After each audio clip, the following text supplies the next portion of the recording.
7.1 hours per day. They are bang on what they need, on average. Okay. Well, that's why they all look so. That's why they're living so long. I guess. You know, they're loving it.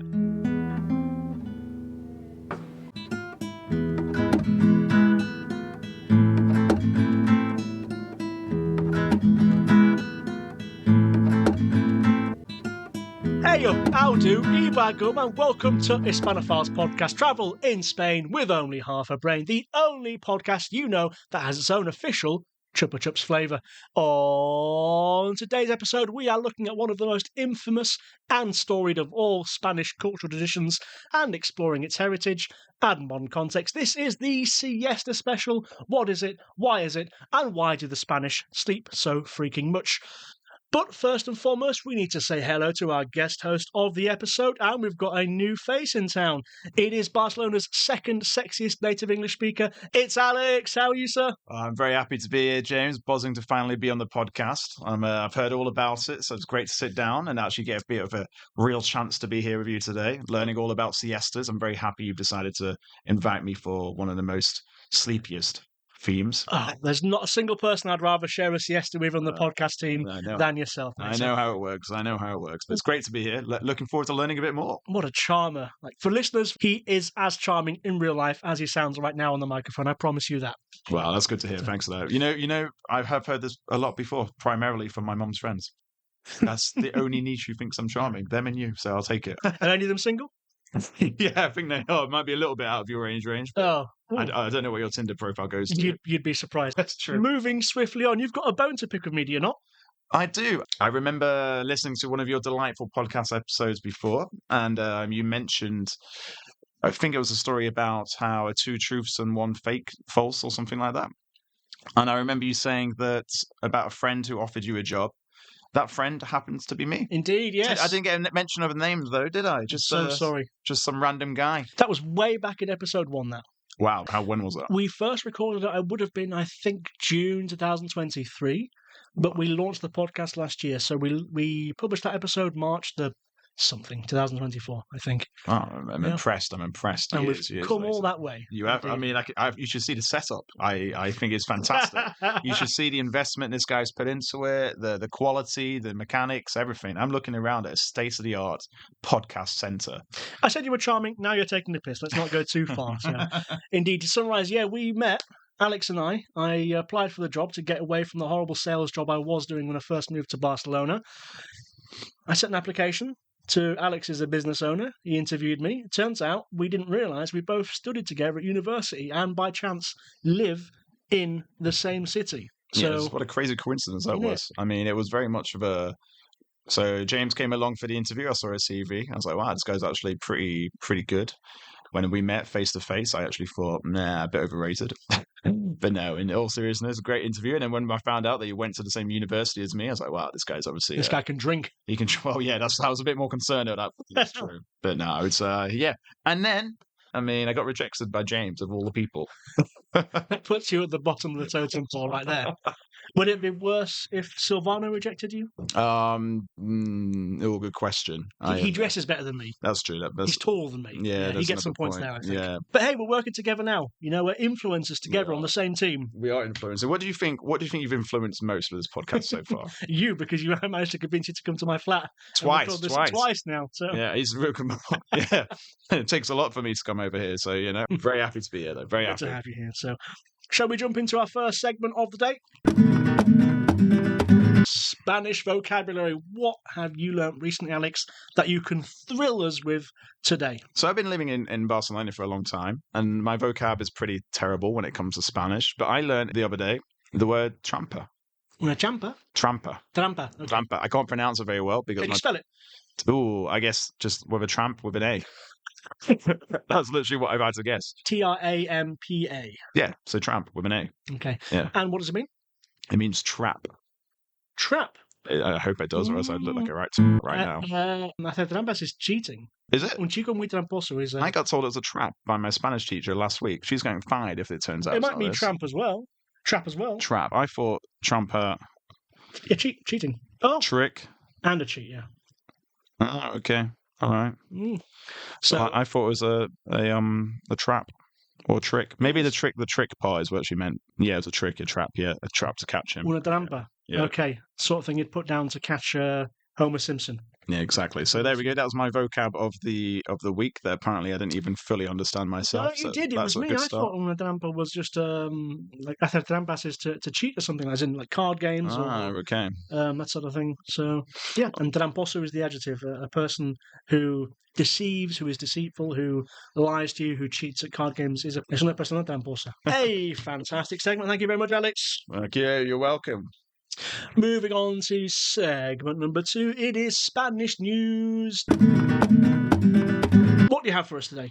Well, I don't know how light or how heavy you go on this kind of theme, but mine's quite heavy. It's about euthanasia.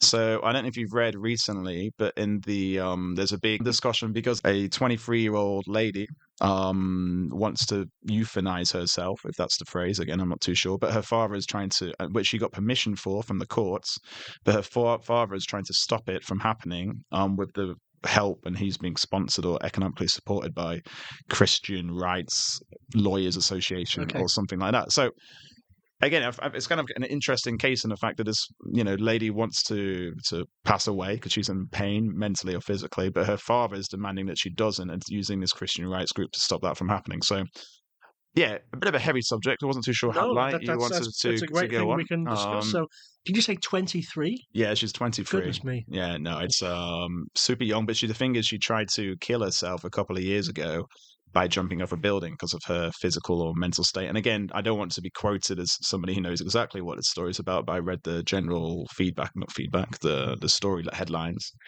and into it a little bit more. But obviously the story is really sad for her as a human being, but Spain was only one of the 5 or 6 countries around the world that actually has euthanasia as a legal subject, along with I don't know, I think it's the classics. Switzerland, Ireland, Netherlands, I think Belgium, I think maybe Colombia as well, which is a bit of a random one. Maybe I'm wrong about that. But either way, obviously the laws suggest that if after with certain degrees, checked by doctors, the person has admitted they want to do it on multiple occasions, they have that right. And so she wants to go ahead and make that decision, but her father is stopping her. Now, I don't know if her father is actually himself religious, but I just find it a little bit sad that this is something that she wants to do, and she's obviously in a lot of pain, and her father is refusing to let it happen.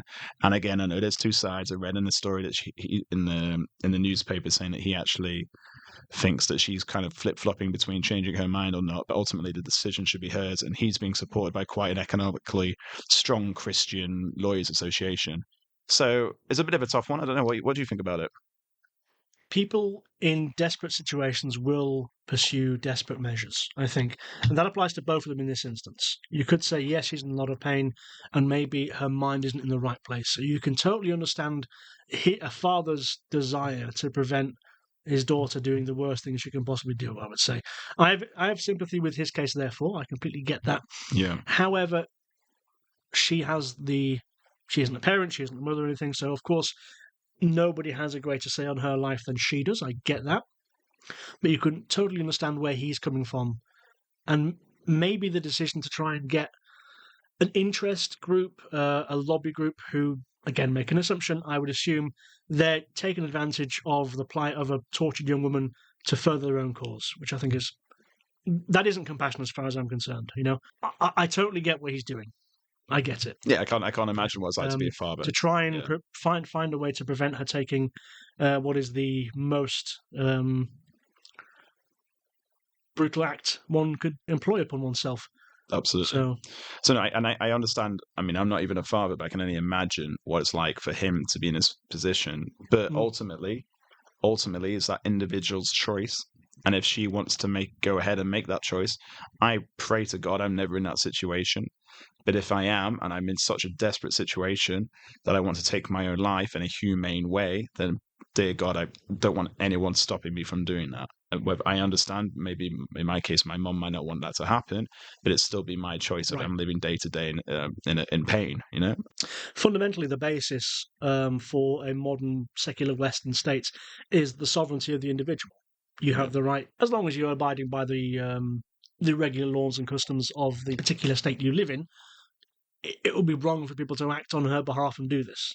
So, do you recall whereabouts in Spain Yeah, This was located Aquí in Catalonia. Catalonia. Okay. Yeah, she's Catalan. And it's I think I don't know if he's actually going to the federal courts, or I mean I don't know if it's federal or whatever, but or to Catalan courts, but it's local to here. Yeah, I think it's a really tough one. I was reading a story thinking like, wow, life can be so unbelievably hard. Yeah. Thank you for a fantastic segment, Alex. Oh my god, I can't wait to get cancelled within 10 minutes of my first podcast episode. That must be a record for anyone. In front of us, there's a little Kaká Lionel Messi. He's smiling away. A Cagade. Oh god, I never get these things. Why do Catalans love poo so much? So have you discussed that yet? No, we haven't. No, it's a good segment right here. That's more interesting than siestas. People want to know why Catalans love poo. Cagane is a figurine, maybe 4 inches high, 3 inches high or something. They form parts of the nativity scene in Barcelona. I'll repeat that. They normally form part of the nativity scene here in Barcelona because the tradition goes back to farmers in Catalonia. Oh, yeah. Who would obviously feces contains lots of phosphorus and nitrates and things. Good. It is a very good fertilizer. It was believed that defecating intentionally or having someone else defecate on your land, on your crops, on your field, your pasture land, whatever it might be, is conducive to a good harvest next year. So the idea of having somebody defecate during Christmas would imply the next year is going to be bountiful, it's going to be fruitful, it's going to be fortuitous for you. So that's why the association with defecation of a small figure and kind of winter, the end of the year in Catalonia came about, and then they just morphed into the nativity. So, you know what? I've been living here many, many years, and I did know that story. So historically, if I was to walk around on a Catalan countryside in the olden days, I'd have seen farmers literally squatting everywhere, which is ironic because I heard a story from one of your other fellow podcasters. I don't know if I should name names, that happens to like to defecate in the countryside as well. I can have a guess who that is because I know who you speak to the most, but I will not share the name. We won't share the name there. We won't embarrass her too much. Well, you've just given it away half the opportunity away now, haven't you? But no, interesting. But also the Cagatillo log. Yeah. Why are they obsessed with poo so much? I don't know. This was a point raised by Stephen Fry on the QI episode once upon a time. Yeah, they talked about why are the Catalonians such a scatological people? Scatological. That's a phrase. Feces orientated. That is insane. Scatological. Word of the day. What is there another one apart from Cagatillo? These pooping men. What is there another poop themed thing to do with them then? They love butt plugs. I've been told. Do they? Okay, fair enough. I'll have to ask some of my Catalan friends about that one specifically. I'm not going to include that in. Keep it in there. Keep it in there. Keep it for the local crowd. Okay, there we go. Some more very good segment. Thank you very much, Alex. More interesting facts for you. Shall we move on to the primary talking points of this episode? Siestas. You put the C in siesta. We'll start with Alex. Give me a definition. How would you define the siesta? What do you think it is, and what are the primary components that make it? Primarily, components that make a siesta are somewhere to sleep, sleeping, and waking up. I guess it's a nap. It's a Spanish nap, but in the afternoon. So I think historically, and maybe you can tell me if I'm wrong about this, but it's from 2 till 5, which is why you'll find a lot of places are shut between that time in Barcelona and Spain, which is rather annoying, to be quite frank. Doesn't make much commercial sense in my head because that's when you want to get stopped on because it's your lunch break and everywhere's shut. So, I mean, come on, guys, let's figure this out a little bit. So imagine you're out, you're going for lunch at work. It's 1:30, 2 because people have lunches super late, of course. And then you're like, right, you know what? I might need to buy a new pair of trainers or t-shirt. Oh, I'll just quickly do it in my lunch break. Oh no, the shop is shut because everyone's having their classic siesta break, which I don't even think people are siestaing anymore. It's just a bit of a traditional thing, right? Right. So yeah, I think it's like from 2 till 5 now. And I get historically, because it's so hot, I guess in the land, you couldn't be working in the land back then. You're too busy taking a crap on it instead, apparently. Only in Catalonia. So I'm making that the assumption why. And I get that. Nobody wants to be out in the heat from 2 till 5 in Spain. It sounds horrendous. So you just want to relax inside, right? So that's my Very good. So it is from 2 to 5, a planned gap in the day. Sleep is implied. Yeah. But not necessary. Okay. You would say. Yeah. And the sleep would normally be about 30 minutes maximum, generally speaking. Is this every day? Is this a weekend thing? Is this a Wednesday thing? I think it's midweek, Monday to Friday. Or I guess it's... Each day, no? Yeah, each day. I mean, maybe on the weekends, I guess, historically, but definitely midweek. That's my understanding anyway. Yeah, a small break during the day, Yeah. pretty much every day during the week. This isn't a specific weekend thing or a weekday thing. It's between 2 and 5, I think you're exactly right. If possible, you will leave your place of work and you will go back home again, if that is plausible to you. And sleep is implied, although it is not necessarily part of the siesta tradition. And I think also people use that time to meet with their families and have a good meal as well. You mentioned it being quite a historic thing. It is common around the Mediterranean territory, North Africa, the Levant, Anatolia, that people will take longer midday breaks from their professional routine for the sake of food and rest. Way more common than Northern and Central Europe, where climates are a little bit more forgiving, particularly during the summer, and conducive to working solidly throughout the day. You are right, it was something that, generally speaking, farm workers and labourers would normally take advantage of to give themselves a little bit of a break for the purpose of rehydration, eating, and having a doze for 30 minutes as well. Jessica Jones in theculturetrip.com wrote that the word siesta derives from la sexta, the sixth. What might that refer to? Oh, good question. First of all, Jessica Jones sounds like a porn name, so you're sure you've not taken this from somewhere else? Some other sleeping thing you've Googled online. Let me think about this. The sixth.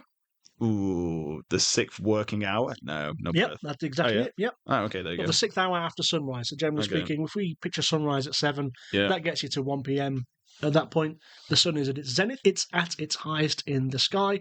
It'll be the hottest. It's time for you to get indoors and take a little bit of a break. And that apparently is where the word siesta comes from etymologically. Ah. I think that's a bit fanciful. It's a little bit kind of too convenient and clean for it to probably be accurate, I think. But Jessica Jones, if you're listening, which you are, write into us, and I'm sure we can get you on the podcast and we can debate about it for 2 hours. I think James really wants to have Jessica Jones on this podcast more than me, whoever she might be. Well, her name begins with J, so you know she's a good egg. So yeah, true that. Parts of Spain do have it written into law. That you mentioned also commercial, as in kind of in businesses will make a small break, whatever, at the time that people also are maybe wanting to go and buy a pair of sneakers or anything. Certain parts of Spain, certain municipalities mandate that businesses must close at certain times in the day. Often that is related to season as well. Obviously, someone like Gran Canaria, Tenerife, during February, there's less necessity to be open all day for tourists because there are fewer of them.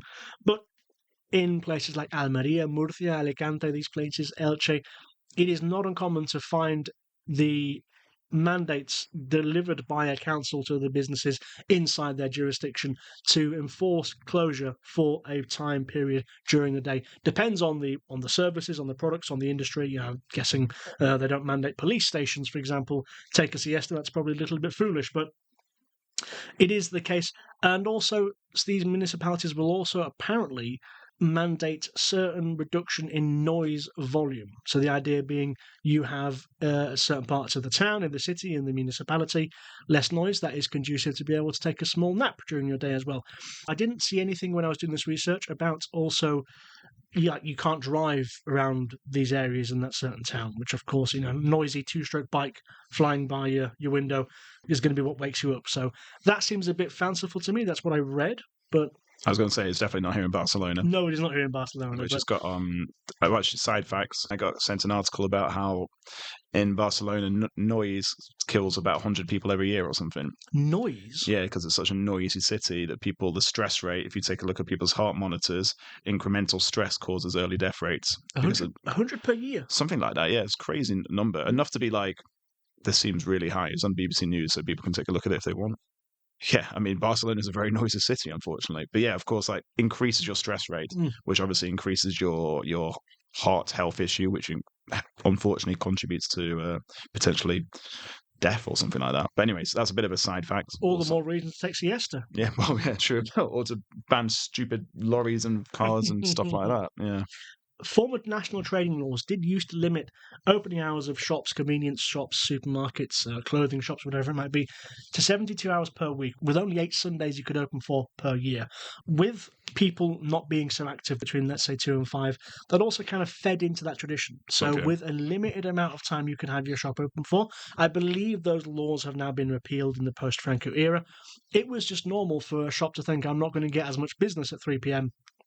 I'll do my own thing. I'll have a little siesta. It tends to be the foreigners like you and I and the rest of the Hispanophiles team to whom this is an inconvenience, who don't plan the day in the same way and assume they can go and get their cherry blossom bubblegum at 3 p.m. Well, I mean, admittedly, of course, we're immigrants as well, so who are we to come here and say what's right or wrong? But I mean, it's just doesn't seem very commercially viable. So you're the business owner. I'm the influencer. You're the business owner, so I can trust what you're saying here. So, and the final thing I'll say at this point is the siesta is kind of more visible in the south. When you think of the Basque Country, Asturias, Galicia, you don't think of siesta so much as you would of Andalusia, Extremadura, La Mancha, and Murcia. So, because you used to work in the south, right? Right, and let's jump in that spot now. What are your experiences with siesta culture, with the Spanish taking siesta, and you trying to do siesta as well? Oh, that one I'm a bit limited with because I mean I run my own little company, and so my hours are set by me, so I can't I guess the only personal thing is what I was referring to before. If I wanted to go buy something in the middle of the day, shops might be shut, which is a bit rather annoying and inconvenience. So I would say that for me personally, that's the extent of it. I can't say it's for my own personal work experience. Let's put it like that. But you work down south, no? Yeah. How did you find it? My working hours in that company, Yeah. were 9 to 1 and then 5 to 8. So you had 4 hours just I had 4 hours in the middle of the day. But what were you doing then? I sometimes would go for a jog if it was kind of cool. Sometimes I would go to sleep. But like, for example, for me, I'd be like, you'd be like, you've got anxiety, you've got to go back to work. You know what I mean? Like, it's like, I don't know about you. I just like to get work done and finish and F off. So the idea of them be like, oh, I've got 4 hours. Oh, I'm enjoying it. But 2 hours, I've got to get back to work is a bit like, oh, you tell me better, you know. They would drive home. They'd lock up the office. They'd drive home. They'd have, my colleagues, they'd have lunch with their families. You know, the kids would come back from school and you'd have a big casserole, sausages, whatever. They enjoyed it. They were happy to do that. Yeah, proactively using it. And did you enjoy it, actually? I mean, obviously, how did you find it? I was 21 years old. It was a novelty. And I like trying new things, I like going new places. I took it for what it was and, quite enjoyed it. It was also a tiny town, so it wasn't like in the evening I was doing loads of activities and stuff. And, and your commute wasn't that far, I guess. No. Because that's what I mean. Imagine 5-minute walk down the road from here. Imagine if you lived like an hour away from work. Right. But you are screwed, no? Because, I mean, you've either got to doss around for 4 hours or go home where you're there for 2 hours and then come back for, like, you spend, how long is your commute every day then? It'd be massive. So that, for me, it's a bit, It limits the utility of the activity. Yeah, for sure. Yeah. But no, if you enjoyed it, that's great. As the internship went on, what I would do is teach English. There were a couple of people that I kind of know socially through a different contact, and they would invite me because they were taking an exam to get a certain job, promotion, whatever. They would pay me like €10 an hour. I'd go to the house, they'd give me a glass of water and some ham or something, and we'd just go through phrasal verbs or. But that's great. I think that makes a lot of sense. That's great for you because you've got a side gig, helping a local community. Let's not go that far, but you know what I mean. I think that kind of makes sense because effectively your work day is encompassed and carrying on during that period. So I think that makes a lot of sense. It sounds pretty good, to be fair. But I did that also with to meet people, to be social, to The internship was a bit of a scam, and the company sent me to the local university to actually lecture postgrad students, some professors, and to help them practice English. And but wait, what do you mean the company was a bit of a scam? It was a rubbish internship. But like, why? Because, we studied together. We're both former business students. The idea of the Erasmus year, the sandwich year, you go and find a job in a company to develop and acquire more business acumen, smarten yourself in the world. And this company they just need an intern to do the rubbish jobs. Like admin jobs. Well, sometimes it would be take the boys and go play football. That would be my afternoon work, which I know you would love because you're a bit of a keen player. But these feet were made for dancing. I'm not much of a striker. Yeah, I mean, I'd also be rather pissed off if somebody told me to go play football in my internship. That's what it was sometimes. Okay, fair. No. But it was okay. We hope you're enjoying this episode. If you are, consider giving a like, writing a comment, following, subscribing, giving us a high rating, all that jazz. You don't have to, but it would help us out with the algorithm in the place where you listen to your podcasts. Thank you very much, and let's get back to the episode. Well, it sounds like apart from the internship, you enjoyed the siesta time then. It was a novelty. I used it, But nowadays, on a weekend in particular, I will often try and take half an hour just to kind of refresh. Does give me something. I do get a lot from it. But you sleep? I do, yeah, if I can. Because I can't take naps. Like it just knocks me out for the day. If I do fall asleep, which is really rare, I'm so groggy for ages afterwards. Although I did read that thing is the best amount of time to take a nap for is 25 minutes. Yeah. Because then if you go longer, is when you do get a bit dozy or groggy or however you want to define it. But I just can't fall asleep for 25 minutes. I just can't fall asleep and if I do, it's obviously for longer than that. Yeah. We'll get to the science of sleep in just a second, but generally speaking, you are not a fan of siesta. You don't see its utility. It is not for you. No, it's not for me. What if, and hypothetically speaking, because you employ people, you run a company, if some people, I don't know how many Spaniards you employ, if any, do you? No, let's cut this out. If someone in your company were to ask if they could have it, what would your response be? Like, how would you? Well, I try to be flexible with my staff, but from a vice versa thing, I tell my staff to work 6 hours a day and to take their lunch working. Why? Why do I do that? Because, as I kind of mentioned, I like the idea of someone. That's how I work anyway. Come in, work, and F off, enjoy the day. We're in Barcelona to enjoy the city, not to work. So if you can get, and most people, with all due respect, how many hours a day are not very efficient because they're dossing around the final hour or two? I think it happens a lot in a lot of companies. So I just tell them, like, right, let's come in from 10 till 4 or from 9 till 3, 6 hours, work, don't doss around, take your lunch break at the desk, and then go out, enjoy Barcelona. If you finish at 3 or 4, that's great. You've literally got the whole afternoon and evening there. And people love it. I mean, I find, personally, I have a very low sick rate of people telling me they're sick, they don't come in. High, very low turnover rate, and even when people do leave, I'm very lucky, not because of me as a boss, I'm sure they would testament to that, but they love the working hours. It's a huge advantage. So for me, I'd say, I'm also flexible. If somebody said they wanted to do that, I'd be like, all right, if you want to do that, but I'm also giving you pretty good hours as it is, so up to you. That's a very good advertisement for your business as a place to work. We could put the name of the business, but I'm sure you don't want that. So I got to keep it secret.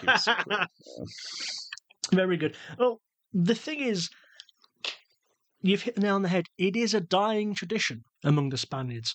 Let's go back to Jessica Jones. In the same article in thatculturetrip.com, she mentioned that 60% of Spaniards do not take siesta.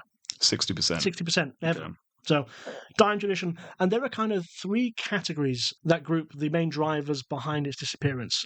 Two of them are cultural, technological, and also economic as well. What do you think the main reasons for its disappearance, its gradual disappearance, would be? Well, technological being, you mean in the sense of like things like air conditioning? There we go. That's one of them. Air conditioning in office spaces, making it redundant because you don't have to, you can keep working when it's hot. Absolutely. I guess it's different for people working in the fields, so to speak. But even then, in tractors and stuff, they probably got air conditioning that they didn't have before. Social, I don't know, but probably also increased immigration. Very good. People like us coming in and thinking it probably isn't what we need. And you mentioned about economical, because obviously you're wasting 3 hours a day of a commercially sensible day. So what I referred to at the start, no, that's my other assumption. Spot on. Immigration. Spain opening up to the rest of the world in the second half of the 20th century means there are more people living and working in Spain now who do not automatically expect to receive a siesta. Yeah. In addition, a lot of the people, certainly in Barcelona, who run the bog standard restaurants and the convenience stores, the supermarkets, they're Chinese, they're Indian, they're Pakistani, they're Romanian. They also don't feel the need to automatically stop between 2 and 5 for the sake of their family, their children. They're happy to continue working, which feels more normal to them. And then greater business and commercial integration with the rest of the world. This sort of spans cultural and economic as well. Disappearing 3 hours simply isn't good for business, for Accenture, for Deloitte, for Morgan Stanley, whoever, who have offices, Zara in Spain, when you're missing big calls from London, Frankfurt, New York, whatever it may be. Yeah, globalization right there. Globalization 101, killing the siesta. You can tell we're two international business students, can't you? Wow, look at globalization. The other obvious one, refrigeration. It seems a little bit unrelated, but you think refrigeration, one of the underappreciated technological marvels of the 20th century, keeping fresh food cold for longer. Yeah, okay. Means its shelf life is longer. That means that when, let's say for sake of simplicity, when the mother of the family, when the matriarch gets all the food together, You don't have to have the entire family together to eat it within a 2-hour window before it goes off. You can prepare food, you can have it, in Tupperwares, dish it out. That allows people to stay in their office for the duration of the day, continue working, not taking siesta, and still have a good balanced diet. No, that does make sense, Yep. to be fair. Yeah, I get that. Yeah. And then the final thing, economically speaking, greater amount of people working in the tertiary sector and in service industries means more people inside, as we already discussed. Greater air conditioning means it is not so necessary to take a siesta, and then increased urbanization as well, which is something we never really think about nowadays. But over the course of the past 80 years, a lot of people have gone from the rural part of Spain to the city centre.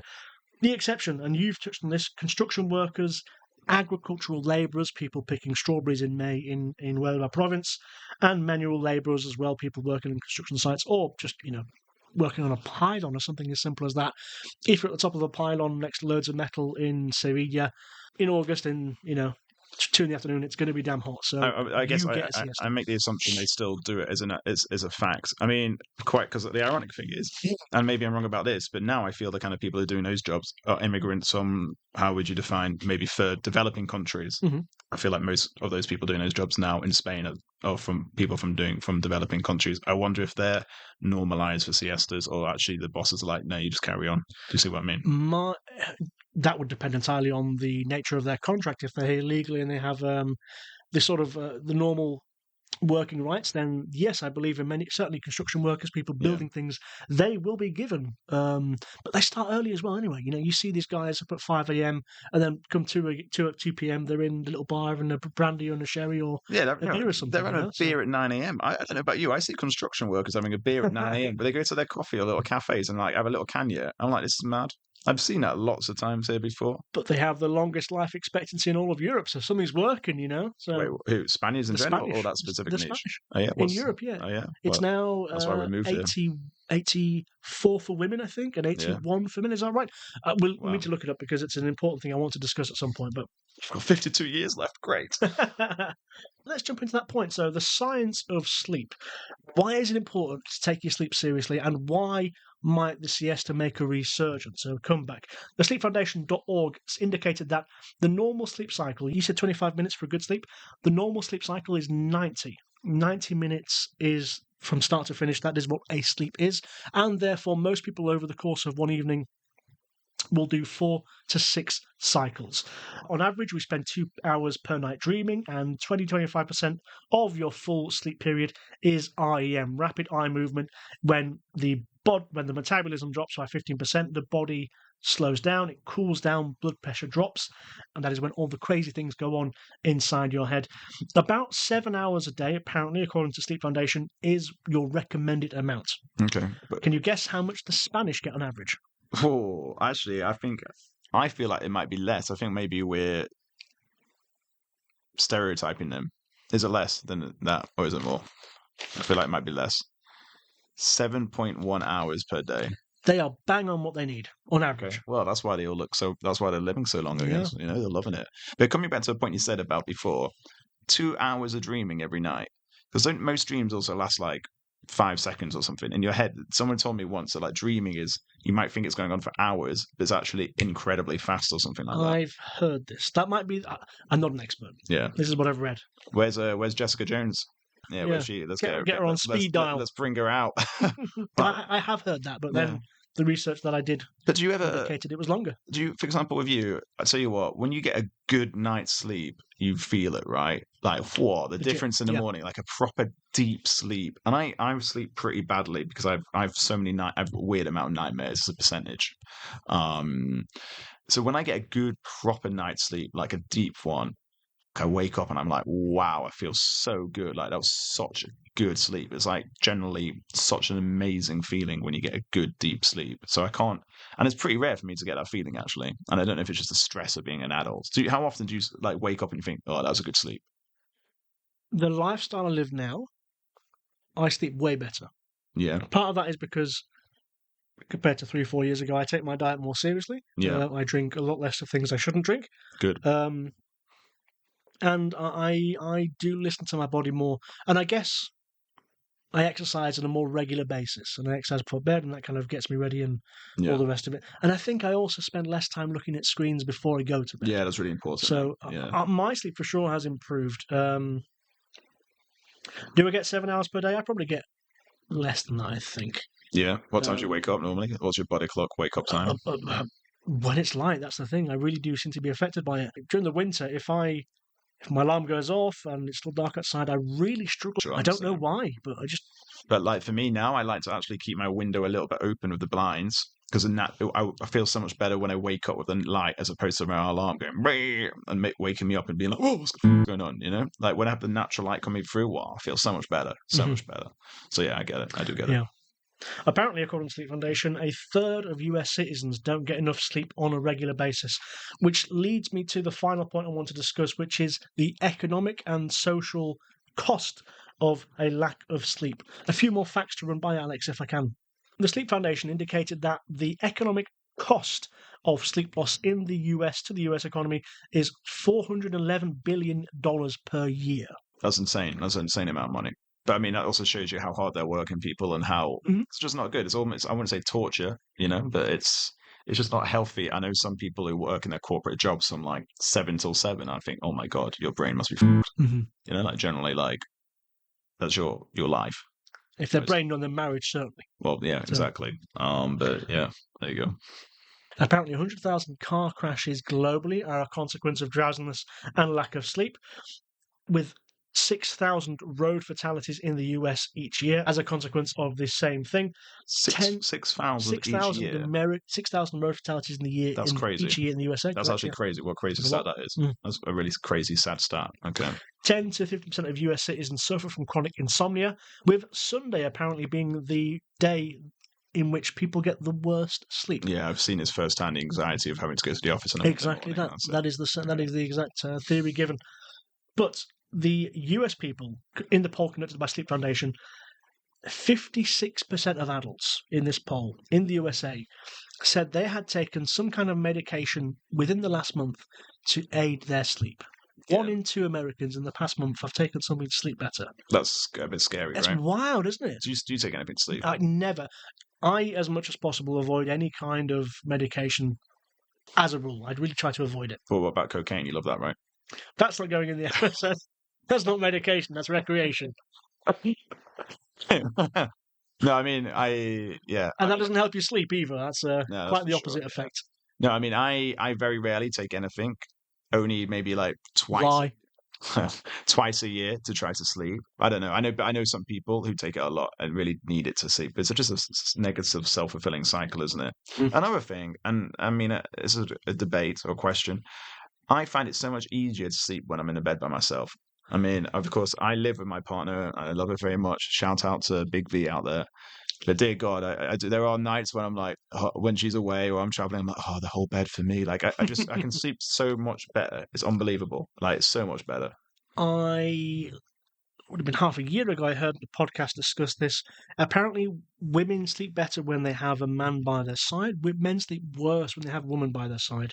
Women sleep better because, again, the idea of having someone who, like, security, someone to protect you, that sort of thing. And apparently it is a documented phenomenon. People get worse sleep in hotel rooms because it is an unfamiliar environment. You don't know if you're safe to the same degree. Yeah. 2 things apparently help with this. 1, you could simulate the noise of a crackling fire. White noise. Yeah, white noise of a crackling fire. Or the same thing with a sleeping dog. Both of these things our subconscious, our mind recognizes them as something that would either scare away predators or be an early warning system to incoming threats. The dog would wake early, hear something, smell something, start barking. That's interesting. I never thought of it like that. So we use a white noise machine, but with rain. I'm going to tonight test it out with crackly fire. Go for it. Big V, tonight's fire night. Oh, yeah. Let's get that fire on. That fake fire. She's going to hate this. I'm going to put that in the clip at the beginning of the episode. Thank you very much, Alex.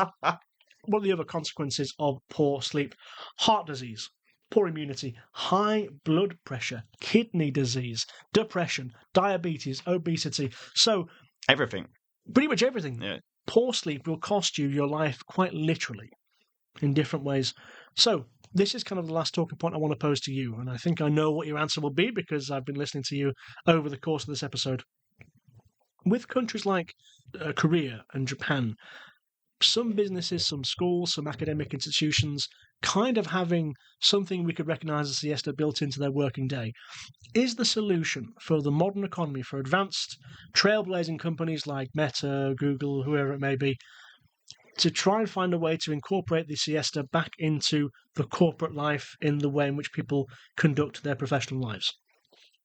I think by offering the opportunity to take little breakout naps, Yeah, maybe. But I mean, let's just given the personal and the economic cost and the health issues. Let's just spin it back and maybe make it be harder. I mean, I'm not even a big fan of legislation. Let's be honest. Well, let's define that specifically. But I feel, that people shouldn't be working these hours. I think there's a law in Spain that defines you can't be working more than 40 hours. But of course, nobody actually follows it up. Nobody literally, grasses themselves into or the company in.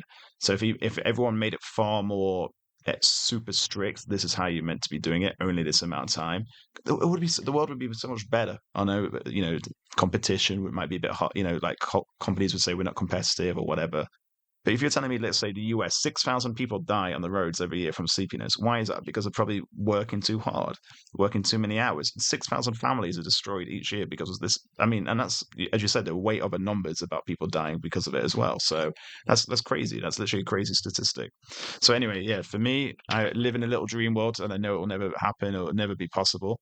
Although I say, was it here in Spain or in the UK where they trialed 4-day weeks as well? I know we're going into slightly different subject matter, but I really think limiting the amount of hours somebody has to work so they can less anxiety, less stress, and manage to get that real sleep. That's for me the important thing. But I know I'm living in a dream world with it. Okay, fair enough. I was being a little bit facetious and playing devil's advocate with that question. I don't really see Japan and South Korea as the paragons for, number one, work-life balance, number two, the cost thereof. I mean, both countries have extremely high suicide rates. For me, I think we could do a far better job of offsetting some of these health problems by, I'm convinced a poor diet also doesn't help you sleep. So Yeah, I think if we can try and find a way to incentivize it or encourage it, I think we're going to see a lot more fruits of that labor rather than mandating how people work and sleep. Certainly, poor diet, people drinking too many energy drinks, these kind of things. Jessica. And me, he was winking at me there. Yeah, well, James is rather infamous for his Monster Energy drink. It is a vice. What's that little plug? Maybe you should get them to sponsor you. It's sponsored by. Do you have a sponsor for this podcast? Not yet.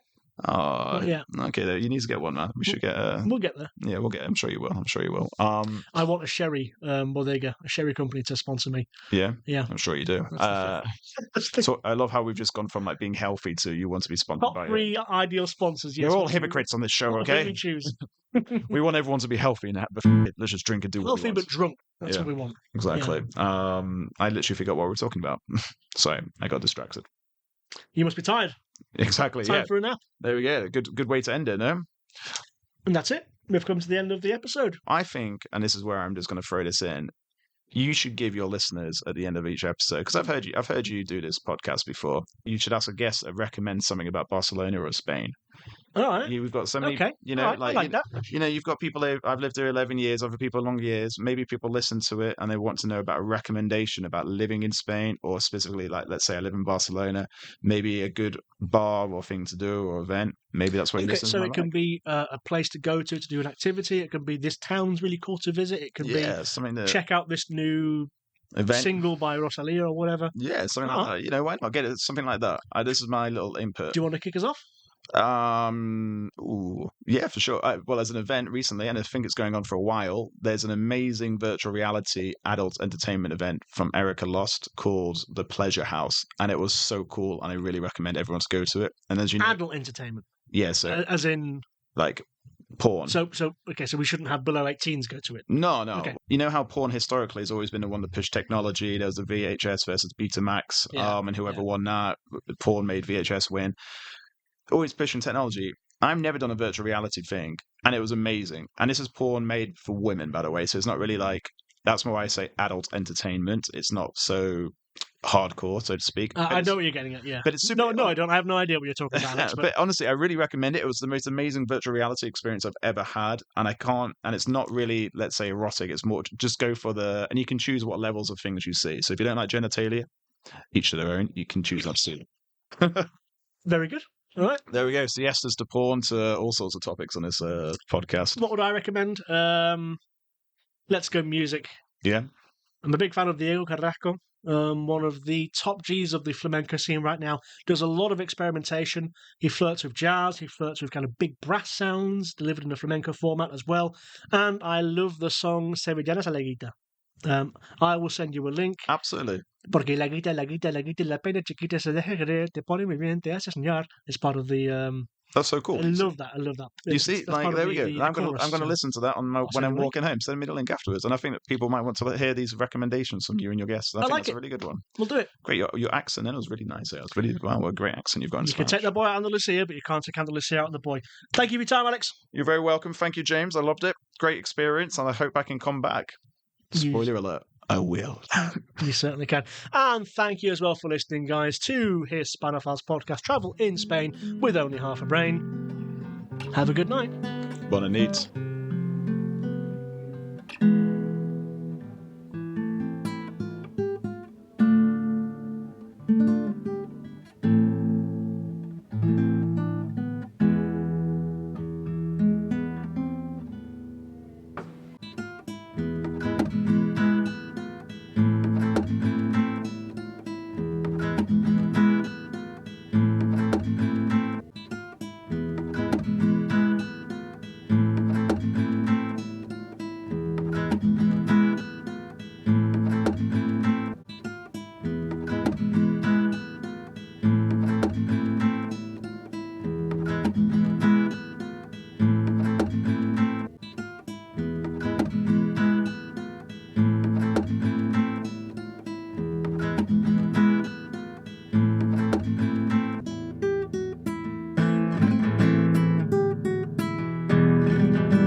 So yeah, sorry about putting a downer on for this for you listeners. I mean, but that's as Should we turn around with a joke? Should we? How do you turn this one around? You're the comedian. Here we go.